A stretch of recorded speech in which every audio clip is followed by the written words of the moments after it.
I am what I like to say is where faith, grace, mercies, and transparencies form the relationship and now reside.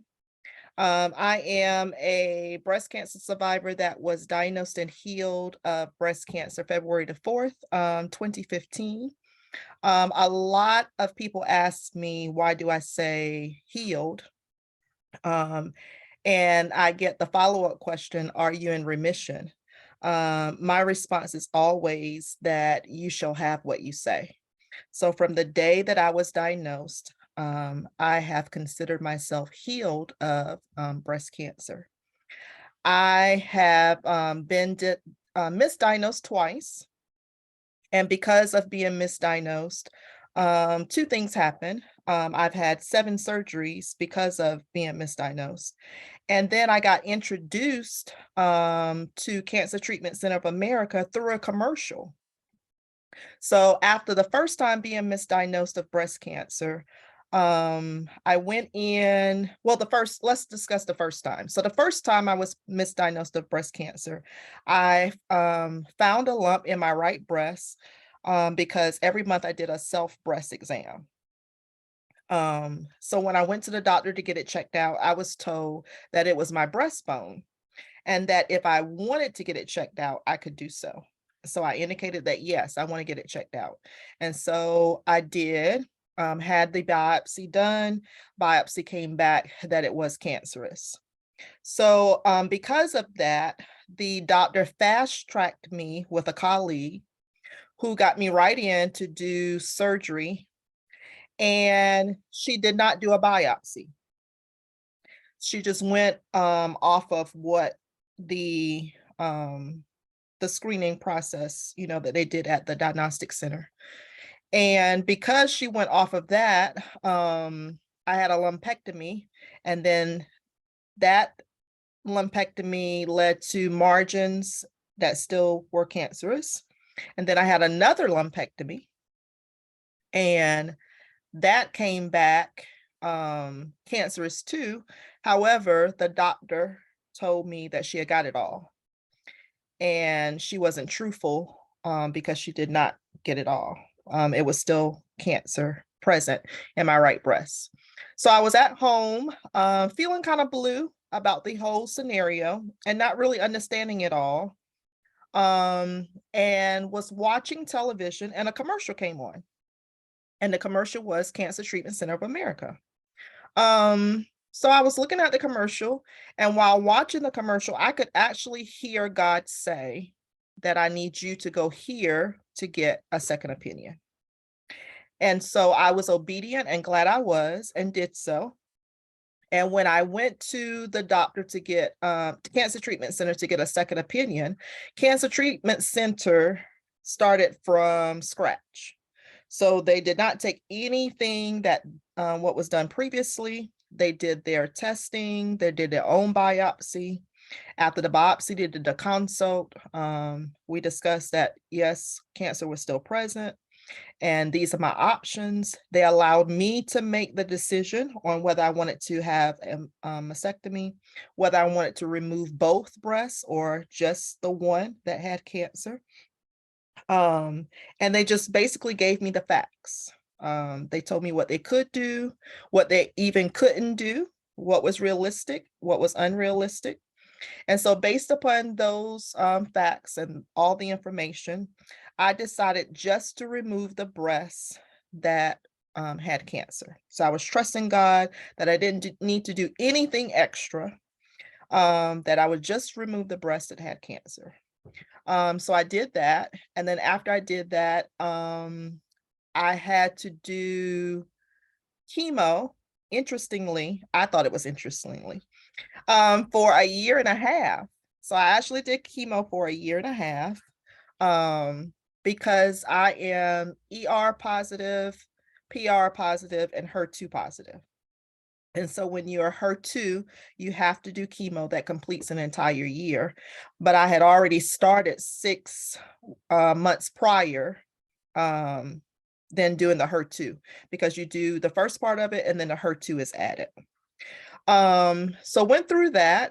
And my spirits were good during the process because I included and took full advantage of every single service that cancer treatment had. And what I mean by that is the chaplain. So I build my schedule around the chaplain. So every single chemo day, I had communion with my chaplain and prayer prior to that. And the way the head chaplain described it to me when it was first introduced is that you're going to have the communion, God's blood, run through your veins prior to chemo. So that was the mindset that I went into this journey with, and I'm glad I did it that way. And I actually encouraged all others to actually, do it that way too. I also participated in counseling at the center, even though I had started counseling on my own outside of the center, which I still do now. I would joke with the staff and the nurses to say, hey, when I go into my chemo suite, it's going to have to be the VIP suite. So don't put me, in any other part. I have to have VIP, services. I met some amazing medical staff, which I still have relationships with now, 7 years later. So my naturopath was able to give me a lot of good information about what good things should go into my body, what I should eliminate, so on and so forth. I still struggle with sugar, um, which is not really the best for you. A lot of other things I've cut out that has made my experience better. Another thing too, I think is very important is the manner in which I arrived to Cancer Treatment Center. So when I arrived to Cancer Treatment Center for my appointments, I was always dressed, face beat for the gods, lipstick on, earrings in. And so that helped my attitude about my situation. So I wasn't having a pity party, even if I didn't feel well, because remember, you shall have what you say. That is basically how my journey started. And then, so now I go to Cancer Treatment Center still every 6 months. So even though I'm 7 years out, and 8 years will be February the 4th, 2023, I still go every 6 months to stay on top of things. So I go in the summertime because I'm an educator, and I go in January because we're on Christmas break in January. So I arrange it around my work schedule. And that tends to work best for me because would you believe it or not that I worked on a job where my assistant principal made me feel guilty about being a cancer survivor for 190 days.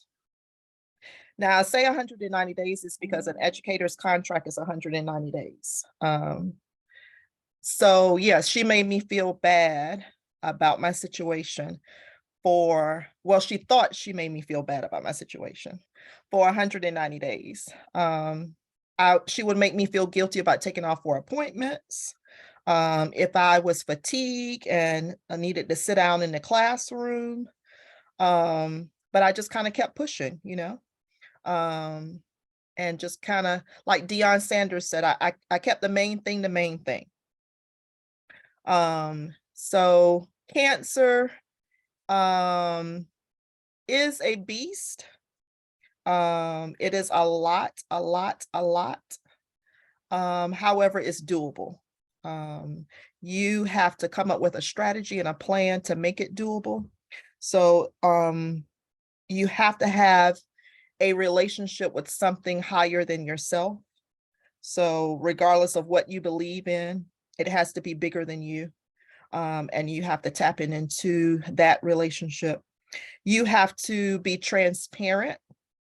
My daughter says, I have an adult daughter, and she says that, Mom, sometimes you're too transparent. But by being transparent has allowed me to share my story with others, has allowed me to learn from others by sharing, like, okay, this works for me, or this doesn't work for me. What works for you? So that has really worked out well for me by being transparent. But just gather a plan. You have to allow friends and family to help you. You have to let people know what you need and what you want. You can't assume that someone is going to guess and somebody is going to come up with what you want. So if it's food that you need, you have to let someone know. If it's finances to help buy your supplements, you have to let someone know. If it's a ride to your medical appointments or just someone to vent with after the medical appointments, you have to let someone know. No one is a mind reader. You have to let people know what you need so that they can help you. And then I would also suggest maybe a journal to kind of write down things.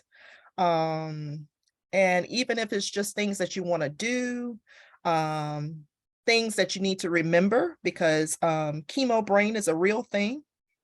I literally have to write down, my bills, what needs to be paid, what I need to do. For this video, I had to put it in my phone. Okay, so I have a video today at 3, because yes, chemo brain is a real thing. Give yourself permission to experience every emotion along this journey. So if you need to cry, cry. If you feel happy about something or victorious about something, do so. And I celebrate everything because this life is not promised. Tomorrow's not promised. So I live while I can, as profound as I can, as long as I can, because life is not meant to be lived in one space nor place. So my mindset is different. I move differently. I came up with a mantra that survivors move about the earth differently, because we do. We are more intentional about our thoughts and our actions. We just do things a whole lot different. We see the world differently. We are able to gather or to accept or to even solicit different perspectives about things. So we just do things a lot differently. So yes, that's my journey.